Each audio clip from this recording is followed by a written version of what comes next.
So welcome to LGBT FAQ. This is learning to be friends and allies, and this is the actual starting point that we were going to do before there were requests to get kind of a base level introduction to terms. So for those of you who might not know me, my name is Abby White. My pronouns are she and they. I am a member of the queer community, which is why it was requested if I was okay with presenting this information just to grow the inclusivity of our congregation and how we interact with the community around us. This is filling requests that were made from the congregants, so I'm not just coming here to preach at you. We want to learn more. And I do want to hopefully spend a decent amount of this time addressing what questions or what gaps in information you have that we can hopefully talk about and kind of foster more knowledge and just more normalizing of this being part of our wider community. So I ended up putting this a little bit out of order, but the last page of the handout was a new piece that I got a hold of very late in the game, but I felt would just be helpful lending context for the times that we are in. So the Trevor Project recently released their national survey. They do an annual survey of LGBTQ youth, just getting a sense of how are they feeling in the country, what resources do they seem to be getting or not getting, and just the state of LGBTQ affairs. So this was over 28,000 youth across the U.S., and it was particularly important at this time because we are facing over 600 anti-LGBTQ bills in respective states. So fully 2 in 3 respondents shared that just hearing about these bills and the conversations that are going on around them is significantly worsening their health, particularly regarding LGBTQ presence in schools and what's allowed to be talked about or not talked about. 41% reported serious consideration of attempting suicide in the past year. The numbers are even higher for transgender, non-binary, or people of color in the community. Only 38% right now are finding their home to be affirming. And 56% who have wanted to seek mental health care in the past year were not able to get it. So that just kind of sets the stage of this is what we're dealing with right now, even with the progress that has been made in the past and the groundwork that has been laid. On the positive side, those who have reported access to affirming homes and schools, community events, online spaces reported far lower rates of attempting suicide. So that's the impact this can have. And that's why we're having these conversations, because it is making a palpable difference. So I just wanted to touch on that before I get into the actual talk, that those were numbers that had come out for this year and current feelings around the country. So some of you who might have been here for the basic talk might recognize, I didn't even get to that. I was talking and not clicking. So yeah, that was just getting through that. Why was that being weird? There we go. Okay, so you might at least recognize this part to get into the talk itself is why we're having this conversation. And the predominant thing is to normalize it, because everyone deserves to be safe and comfortable living their truth and normalizing their presence, and how we incorporate talking to and how we refer to them is important. But it also applies to allies and wider society, because if you're not familiar with it, it can be very uncomfortable. So we want this to be normalized for you as well, that this is something, so you have the tools, the words, knowing how to talk to people, that it helps everybody in the end, that this is just part of all of us together as a community and not just how we treat specific people. I liken it to traveling in a foreign country.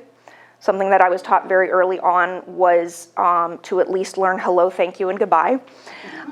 People don't expect you to be immediately fluent with the language while you're traveling, but if you have those few pieces to at least put the effort out and show that you're wanting to engage with them where they are, it is appreciated. And generally, you'll see they'll be the nicest people on earth because they realize you were making that attempt to reach out.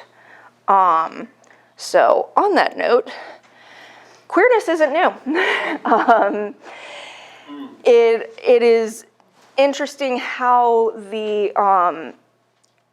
the awareness and the perception in wider society impacts how we feel that people's presence, how big of a presence people have. So obviously, in this case, when everything was, people should be right-handed, you didn't get a lot of influence that, there aren't really left-handed people because they weren't allowed to be. As soon as you started seeing an acceptance of that is how people, that's just how they function, that's where, they write better with their left hand, starting to get products, descriptive language that allow for them to live left-handed, suddenly you saw a lot more people saying, hey, I'm left-handed, because they were allowed to be. So that is the same with the LGBTQ community, is they have always been here. We haven't necessarily had the language, we haven't necessarily had the understanding of those feelings, and we certainly haven't allowed people to be public about it, but they've always been here. So if it suddenly seems like a lot more people are coming out as queer, it's because they're finally allowed to. On a more somber note, it is worth mentioning that because of harsh discrimination and the AIDS epidemic, it can feel like a lot of millennial and Gen Z are coming out because a lot of the older generations did not even survive. There is a huge generation gap. And so it kind of feels like, oh, why is there suddenly so much of this with younger kids? It's because their predecessors aren't here. And that's something that's important to hold space for. So primarily what we are going to cover today is what a lot of the resources kind of call the Big Five. And this is just kind of taking the terms that we defined in the last session and organizing what sections do these fall under? What are they describing? So those that we're going to cover, it's assigned gender, or otherwise known as sex at birth, gender identity versus gender expression. Those are slightly different. And then sexual orientation as well as romantic orientation. Those can be different in a person as well. Obviously, this is not going to be comprehensive. A lot of people are still exploring what specifically seems to accurately describe them. Also, I would be talking up here for a very long time if I tried to include everything, but this kind of gives an overview to begin to start fitting more of those terms in. If I can point out one thing, folks who are heterosexual or allosexual, not part of the queer community, we have all these parts of ourselves too. We just don't have to think of them as separate categories. As I've learned to be an ally, and for those of you who don't know me, I'm Jason White, he, him, I'm the other half. But in this talk, I'm like 5% or less. But I learned that I have all these parts too. It's just I'm the default for society, so I never had to think about the fact that each of these is a separate part of my identity. They just all kind of lump together as default. So it's not that these are new concepts, it's just we've never had to philosophically separate them out. My dad is a philosopher and a pastor by training. He taught me and my sister a lot about metacogniting, breaking things down. And as I did that, I realized these have always also been there. So yeah, no, that is very true. This does apply to everybody, whether you're, considered the cisgender, heterosexual, all of those, and that's something. That's why those are not derogatory terms. It's meant to be, that's your term within all of this, that and that does make you part of the wider group. It's just drawing attention to the fact that these are all parts of ourselves. And even, some people will question just to get an idea of why do I identify the way I do. That's perfectly fine. Like you can decide, okay, I am cisgender. This is why I feel like I'm cisgender. Like then you know more about yourself. So, into that. So starting with assigned gender or gender at birth, what a lot of people probably still understand as biological sex is based typically on a visual assessment, usually of exterior genitals, by the doctor when you're born. Obviously, most common ones are going to be, assigned male at birth, assigned female at birth, or intersex, although intersex people are still very often given one or the other at birth, which is its own awareness to draw that we don't have to stick people into a binary immediately. What does intersex exactly mean? So intersex has to do with, I should have brought my other notes, so I have the definitions with me. So intersex is when physiologically, it might be genetics, it might be which genetics are activated or not activated. It could be some kind of defect that either presents indistinct exterior sexual characteristics, or at puberty may or may not impact exactly how they go. At birth, you could not, from the visual exterior, make a determination? Some of them you can't specifically. But then usually they're still assigned. Yeah, they're either assigned, they're. The tradition was to assign anyway, which was not a good tradition, speaking as a physician. Yeah. It's becoming more understood that you will let the parents, as long as you don't see any harm, as long as it's not, we believe that the child is genetically male and the testes may have not descended, that could be harmful to the organs of growth and development and lead to them, lead to problems. As long as you don't see harm, there's no harm in being intersex. Yeah. It may affect reproduction down the road if you don't have developed reproductive organs, but that might be the only thing that is impacted by it. So we've developing, like medicine as a profession is sexist and racist, I tell my patients all the time, but we're working on it. We're working on and understand that we can go to the parents and say, okay, this is the scenario, what do you want to do? How do you want to choose for the child? Because you're their decision maker right now. They clearly can't. They're focused on eating, sleeping, pooping, being a baby. And to go from there. And if the parent is comfortable with, I don't need them to have a gender right now, they're my baby. Okay, cool. And a lot of places will accept that, and then they can go from there. And if the kid starts to show secondary sex characteristics at puberty or a phenotype that appears more one gender, maybe they'll pick later. Yeah. But we're beginning to understand that we don't have to assign Yeah. gender just because it's the norm of Right. society. Well, What percentage of births would that? It's, I know some of the resources, it's still a minority, but it is not tiny. Yeah. So it would be maybe less than 5%. I know it's part of why I put some, it is part of why I put some of the resources in the back where it's like getting some of the statistics and all of that. But yeah, the big thing at the moment is really starting to discern what is medically necessary intervention and what is not, because a lot of those in the process of, well, we're just going to decide which one it is, you had a lot of people undergoing unnecessary and sometimes harmful and requiring secondary procedures later on to put them in a binary when it really did not need to be done for their health. Abby, does the term intersex appear on a birth certificate? That is starting to change. Okay.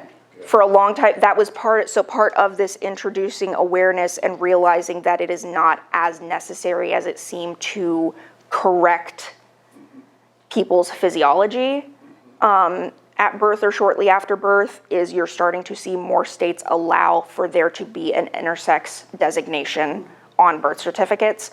I do not know off the top of my head how many states officially allow that, but it is increasing. And just to kind of underline that, the more that we research into, especially, you know, our own genomes as well as other species throughout the world, is the fact that there's really not that much of a binary to begin with. That there is a much wider pattern of both chromosomes and how those present externally, hormonally, et cetera. So it really is a social construct, having a gender binary. I think he's still. The upper limit seems to be 1.7%, but there's debate, since so many things can cause it. There's apparently actually a hot debate about what constitutes true intersex, and so some people are questioning. But it's also finally being researched more, so it's probably how accurate were the numbers previously based on. With the whole left-handed thing. Yeah, right? yeah. Well, and the fact that, like, it could, you know, they might look developmentally one or the other, and it might be chromosomes and how the hormones either release or don't release later on. Like, it's not necessarily obvious. Yeah, there are some that don't show up till puberty. You can grow up expressing one gender, but then you don't go through puberty as that gender, and that's when it's discovered, genetically you're the other gender. So when someone is born and it's apparent, like they're intersex right away, is it either like they have both kinds of, or It could- one or it- How none? much or- science do you want? I guess I'm just like wondering, what is there like a giant spectrum? There can be. There, yeah, Be a thing- Like, there how are do you know conditions that? where you have multiple sex chromosomes, multiple sets, and you can have those expressed. So there are conditions like chimerism where you have multiple sets of chromosomes and the different parts of your body express them in different cells. So like one part of your body, like your arm, can have a certain set expressing, and another set, like where you can have some people who have hair color differences, different parts, skin color differences. You had multiple sets of chromosomes in your body, and your body selectively turned them on and off to help you survive, which can include sex chromosomes if the two sets were different sexes, genetically. There are also conditions where you can just have duplication of certain chromosomes, including the sex chromosomes. If they're the same, like two X's and, you know, two sets of X's, you may not notice a ton of difference. You may have some level of hormone differences and symptomology because you're overproducing or changing how you produce the hormones because you have extra genes telling you to do certain things. But if your body then turns those off, again, and to help you survive, because you have a whole layer on top of your genetics of turning things on and off, that plays a huge role in how you actually express your genetics. But you can have extra Ys, you can have just an X, you can technically have just a Y, but that usually is not highly compatible with life. At least if I'm recalling out of my head correctly. Just because the X has some things, if I'm recalling correctly, you have to have for other functions. So it really depends. It could also be an anatomical thing, because technically the organs start as the exact same thing in the growing baby, and then differ as the baby develops. So everyone starts looking the same. It's then that the male is modified from the base female, which is one of the reasons if a male has a genetic defect where he can't respond, he being, I'm just using that, to the male hormones, the body will express female hearing as the default. So technically, Adam came after Eve. But obviously I'm gonna get in trouble for that.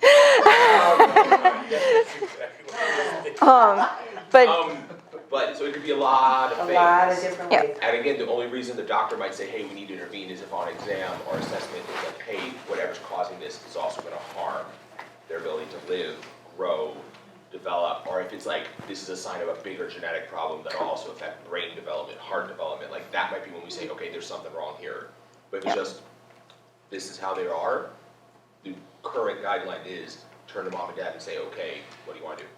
well, and to kind of tie this part together, part of the reason why we're also seeing a lot of movement towards assigned male at birth and assigned female at birth is because, one, we might not have a clear, you know, it is literally predominantly the visual inspection when you are delivered by the doctor that determines that. So with the growing awareness of trans, non-binary people, others that just for whatever reason might not identify with their birth gender, this is how we at least recognize the medical reasons why you might need to know, while still giving space for their identity. Whether or not they choose to change that on legal documents, it can still be relevant, but we don't want it to, we're trying to kind of split that a little bit from the gender identity to understand that there are different functions for each.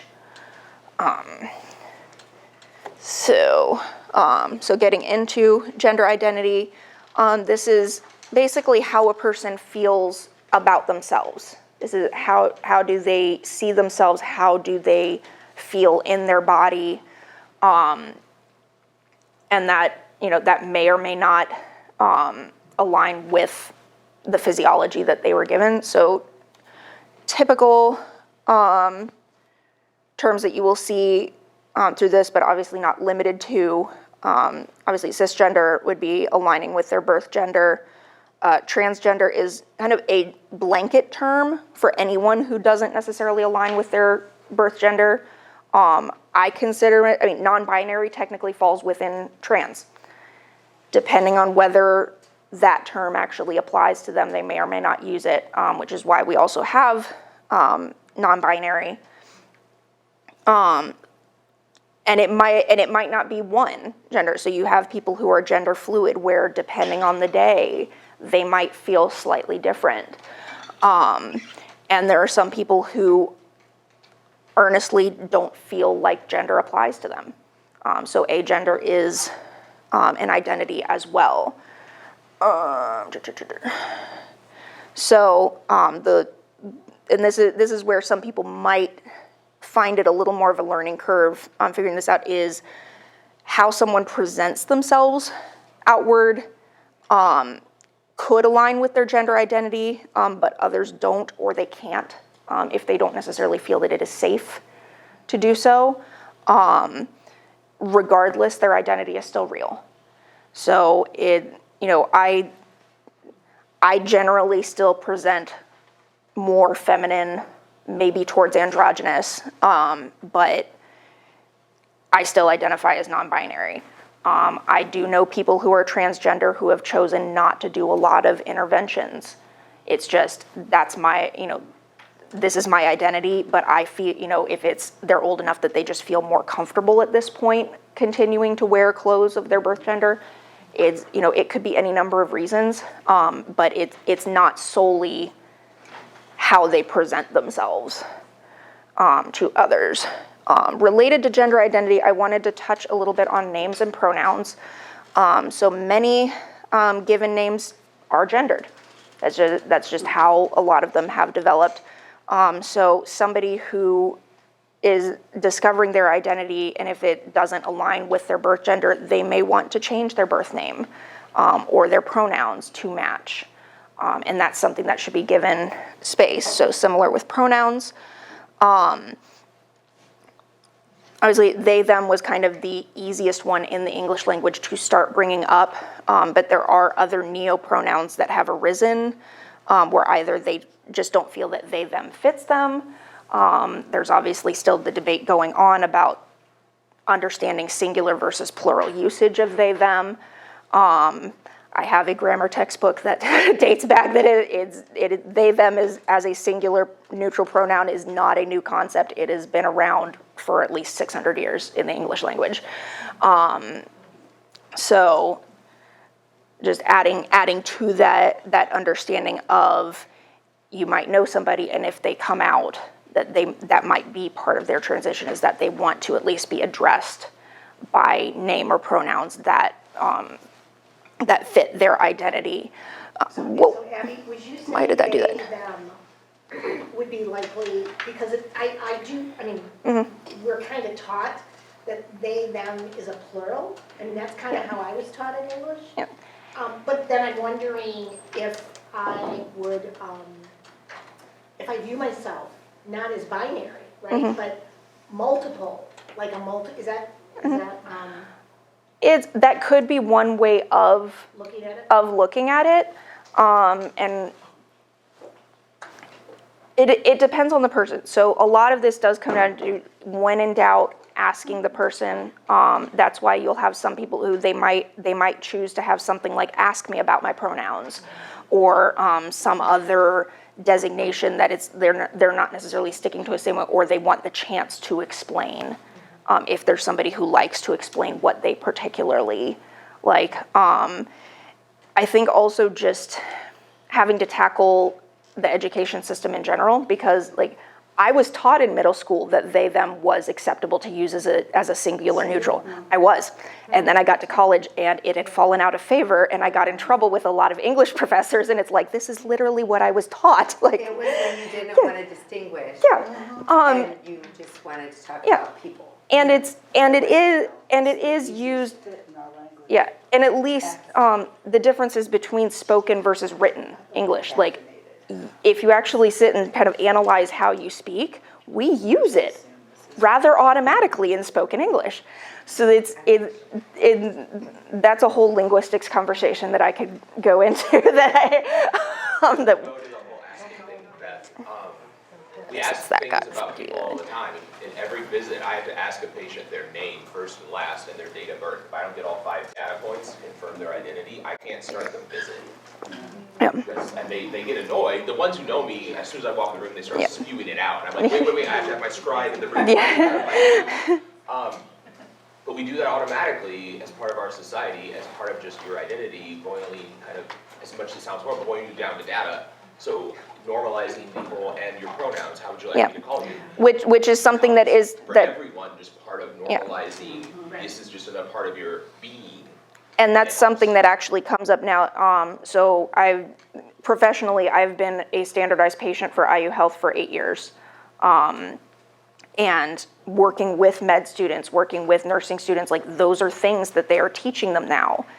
As part, not just asking the patient, but also like this should be part of your introduction, that you should, if you're introducing yourself, my name is so-and-so, my pronouns are, I'm a medical student working with the clinic, to break that ground of, it's not just they're asking you, it's that is how I introduce myself, to normalize that it can be part of introducing ourselves to each other, and that then we can allow, because there's somebody that's like, well, how do I know if I can't tell based on how they dress or things like that? It's like, then introducing, making it part of introductions, putting it on name tags. That's a big thing that has come up already, is just, we have constructs for introducing ourselves in group settings, so just include pronouns in that.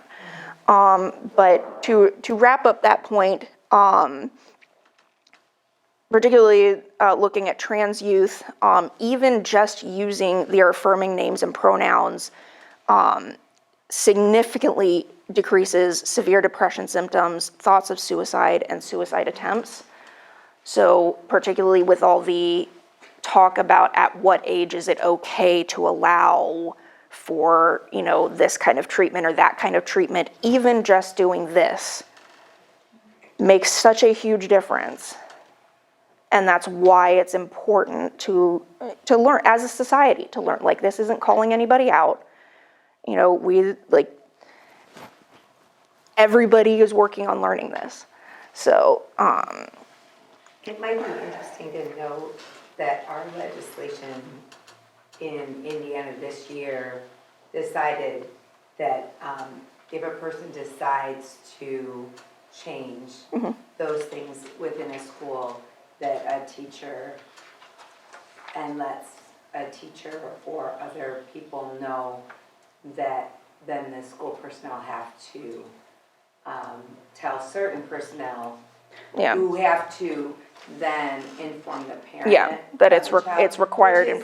which is interesting when you look at how many percent of homes are affirming. Yep. Yeah, And so, Thankfully, we don't have that That's same thing in medicine. Yeah. Because patient privacy would trump that, and even Yeah. if they change the law, I'd just go to jail. it's a little concerning. Sorry, sweetheart. Yeah. I guess Yeah. there's a lot we need to think of as far as where this plays out and how we can be supportive, and what we need to think about when we're thinking about this in the bigger and greater world, like where Yeah. that puts children who are trying to just be. Yeah, Yeah. yeah. And No, then where it puts us. Well, and that kind of data is why a lot of the medical communities, American Academy of Family Medicine, American Academy of Pediatrics, have come out in support of this because the data is so overwhelming. This small intervention in our eyes has such overwhelming yield to reduce Yeah. major harm. Whether your morals support it, whether your personal views, that's regardless. When you're a physician, at least, you put that aside. Jason White doesn't walk in the room, Dr. White does. I may not personally love every patient I take care of, but that doesn't matter. I'm taking care of them. They came to me for care. But when I have such a small intervention that is such high harm reduction, how can you not do Yeah. it? I would tell my colleagues, and we had this debate at the summer academy, Indiana Academy of Family Medicine, whether we would make our own statement in support of it, and that that was one of the things that several of me and my friends said is, how could you not at least say the data Yeah. drives us this way, and as physicians we have to follow it. Yeah. So, delving into gender expression a little bit, so this is still tied to how do they feel about themselves, but it is how they choose to present outwardly. And this could be clothing style, mannerisms, social interests. It might be staunchly to one type, seem to be one gender as we understand it. It could vary. It could be a blend. I know people who would wear, a men's suit jacket and a skirt, not a kilt, like a skirt. Things like that. So people, or things like painting nails, all these different little things that we have come to associate with a given gender that is all about expression, and it's not necessarily tied to their gender. I know people who, guys who like to paint their nails, and they are very comfortable in being cishet. It's just they like to paint their nails, and that and that's Favorite streamers is like that. yeah, and that is that the fact that is perfectly fine. I need to be on the next page. So, and then so generally we tend to think of this in terms of masculine, feminine, androgynous. A lot of people like to see it as a spectrum between one and the other, but really sometimes people pick and choose. And that's perfectly fine. It's also worth bearing in mind that, it is ultimately a social construct. So something that also needs to be is another culture might have a completely different understanding of what is considered masculine versus feminine, or if they recognize additional genders, and there are a number of cultures that do. So it's not just understanding that expression can go beyond gender identity, it's that can shift depending on culture. And so we need to be careful not to project what do we think in our culture constitutes one versus what somebody else might. So now getting into sexual orientation is generally physical and or sexual attraction to other people. And this could be a single gender, this could be more than one gender, this could be any gender at all, or it could be none. I do identify on the asexual spectrum, so it's just never been all of my friends in high school were dating, and I'm just like, I want to fit in, but I also have more interesting things. It was just, my interest went other directions. So a number of terms that would fall under this. Obviously familiar with the idea of straight, and then gay or lesbian, generally referring to either male presenting or female presenting. Bisexual has expanded a little bit, which I will get to in a moment, but then getting pansexual, meaning basically they find anyone attractive. They would be open to having a relationship with anyone regardless of their gender, or the asexual spectrum. So some of these terms are still used at times, but we are trying to grow the awareness that the roots do technically kind of fall in a binary of, attracted to the same sex versus attracted to the opposite sex. Or, in the, literally bisexual, meaning attracted to both sexes. And it's like, well, it's not necessarily. So the fact that kind of assumes something about the person's gender identity, because you could be whatever gender identity and have a given sexual orientation relative to you. So bisexual in particular has kind of come to mean two or more, where it might be like specific genders that they are attracted to, not just blanket across the board, but not necessarily a strict same sex, opposite sex. So that just shows how even the term, the terms that are still widely used are evolving. Now, one that is not necessarily as well known, but still actually applies, is that romantic orientation might be different from sexual orientation. And that is more the, there we go, more of the emotional companionship level of a relationship. And that, somebody might have specific leanings or needs on the physical side versus who they connect to deeply romantically. So a lot of the patterns, the terms tend to follow similar patterns. So, heteroromantic, homoromantic, even though those are binary based, aromantic, panromantic, things like that. That it's similar to orientation in terms of the terms, but it's just differentiating that somebody might have romantic, or like, me being on the asexual spectrum, I still it was very much I felt a strong romantic attraction. I wanted to be in a relationship. I have that emotional connection. So that is something that's separate to me. That I definitely feel that, even if it's not a huge physical component.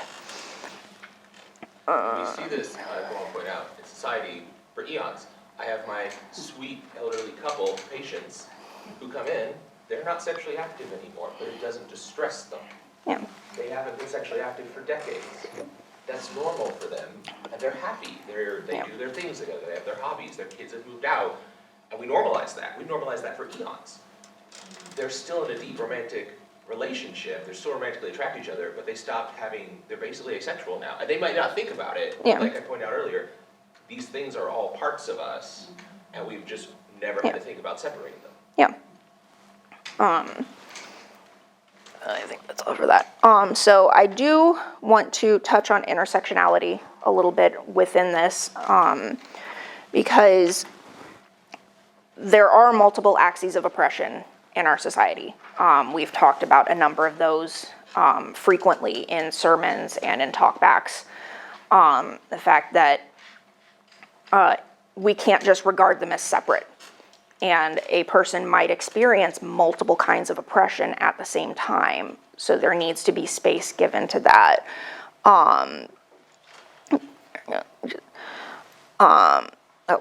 That was too far ahead because I'm trying to read my notes. So basically, somebody could be, LGBTQ and a person of color. They might be somebody who is below the poverty line, someone who deals with disabilities. Obviously, there's misogyny and sexism that still occurs in our society. There's been discrimination within the LGBTQ community. There's still a lot of stigma in particularly some of the more traditional gay spaces, as it were, with when it comes to bisexuals, when it comes to trans people. Two of the leading people in the Stonewall riot were trans women who were then subsequently shoved out. One of them having been murdered, and it's still an unsolved case. The other, to my knowledge, still lives in New York, but is basically homeless. And she just kind of lives her life. But just so this community itself is not immune from that, and there are still things that we need to learn about including everybody who falls under the queer spectrum. Obviously, BIPOC. So a lot of Black, Indigenous people, people of color, because they're already at some disadvantages from systemic racism, a lot of the classism that goes with that. Then you see that reflected in the community of how much of queer representation is white. That is something that we're also having to come to grips with. So it is easy to feel like people bringing up these distinctions is trying to divide. I know that's something that has come up in a couple sermons, that just, we talk about one section and people are like, well, hey, what about this that all, might relate to the oppression that's being talked about? And people are like, well, why are you trying to split that up and make it, like, no, it needs to be talked about. We can't just silo every issue as needing a separate time and space, because that just makes it harder. So incorporating intersectionality with our efforts to be inclusive means recognizing that people are going to have different needs, and that we're going to have to be aware of other facets that might be impacting their lives, even as we are trying to be more inclusive in the LGBTQ regard. There we go. I could not find a word. So trying to get out of lecture mode a little bit, what does this mean for allies? Because it can seem daunting. It can seem like a lot of information, and how do you fit into this, this new paradigm?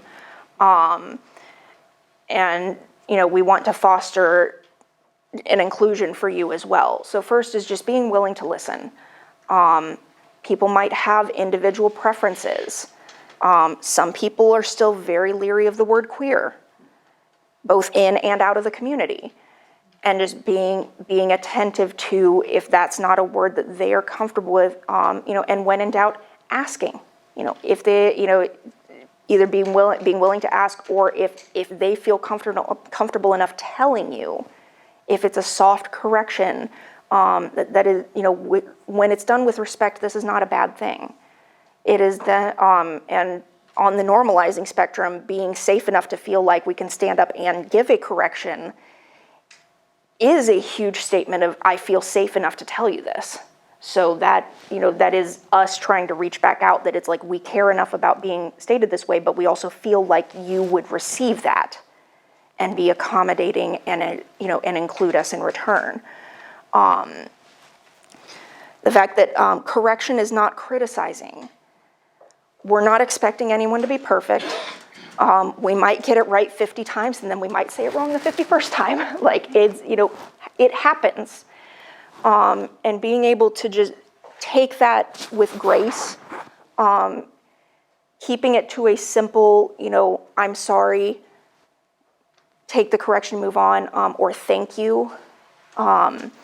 Maybe that's a moment to practice. If it's I use the wrong pronoun, and it's they, if he says my pronouns are he, I'm sorry, he, and then like incorporating that into the conversation. But it doesn't need to be a huge production. It's just a matter of listen to it and keep going, because it's all about learning, and this is a practice for queers too. That the point that I was making before, where when allies are willing to hear and learn from us, it normalizes that we are allowed to assert our truth, that it is okay for us to bring up those corrections, and that we don't need to make a big deal about it, that it can just be it's a bump, we fixed it, moved on. Your presence is still meaningful, because when you show up, when you engage, when you make space in everyday situations, that all plays into affirming that we are full members of society. Most of the time, these are going to be small. It might just be that, if it's somebody you hang out with regularly, or maybe you go to, you pick a restaurant that has flags or other signs that shows that they're an inclusive environment. It does not have to be huge, and a lot of times it won't be huge, but it's that feeling of, because we can be day to day, it doesn't always have to be trumpeted that we are doing, that we are being inclusive, that we are, taking those steps. So it is important to see you there. I know every Pride, everyone talks about finding the people who have the, mom hugs, dad hug, all those, that it's the people who are just willing to step out and say, I am embracing you as you are. Like that has been a huge thing. I've watched it happen at Pride, where they happen to see that person. It's like, I could use a hug right now. Like, that having that availability in those spaces is very important. That being said, especially with the environment that we're going through right now, and the fact that a lot of safe spaces are in danger, there may be some particular spaces that need to be expressly queer. That, it might be that certain meetings or certain, whatever social activity might be going on, it might be something they say, this is for LGBTQ members, and they're asking for it to be specifically queer space.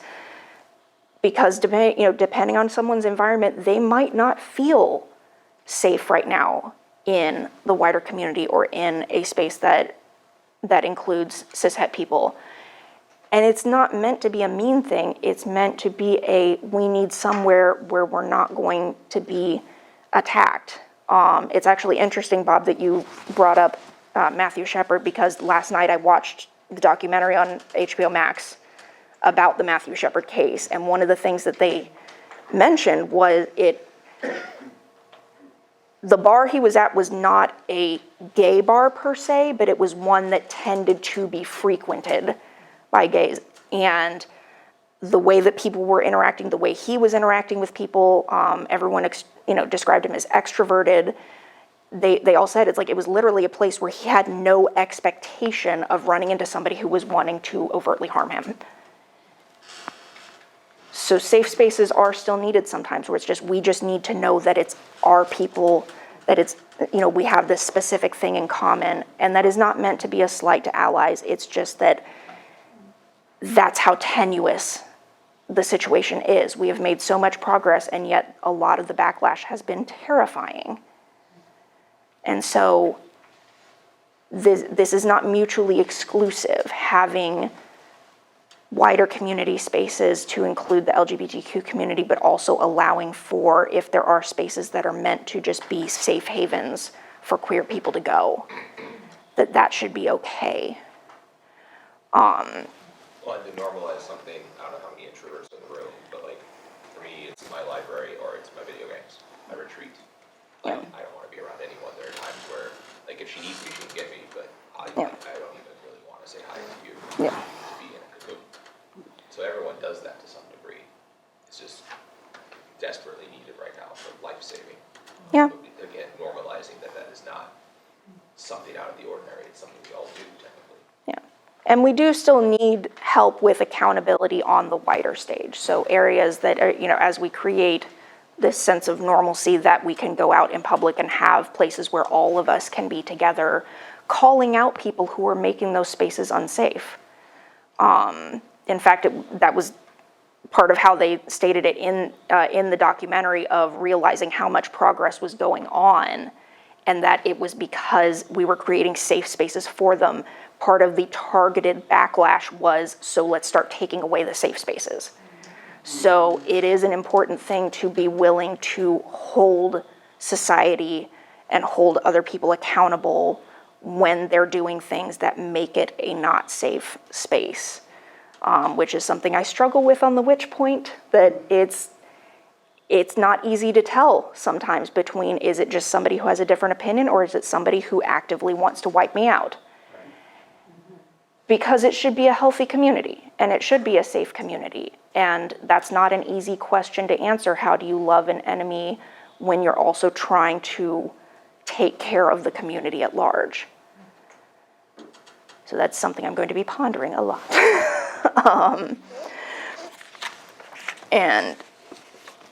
But hopefully we can continue to grow this and continue to make it a conversation. This should not be a here's the be all end all. It should be evolving. It should be continuing to learn from each other. You know, you're not being graded here. This is a step on a longer journey. And so I'm hoping that we can continue to make progress on that as a group, as a community. This is just getting into the references, the specific citations, but also then like books and things, Beth, some of the questions that you had would probably be the documentary. I do have a couple content warnings on some of those because it does get into descriptions of medical trauma, descriptions of bullying, mental health impact. So I want people to be safe as they're checking these things out, that depending on where you are mentally, some of it is very heavy material. Just other websites, some of the major organizations that are good to look out for. I added a bit on First Nations related information, since one of the things we talked about was Two-Spirit as a specific identity to certain First Nations.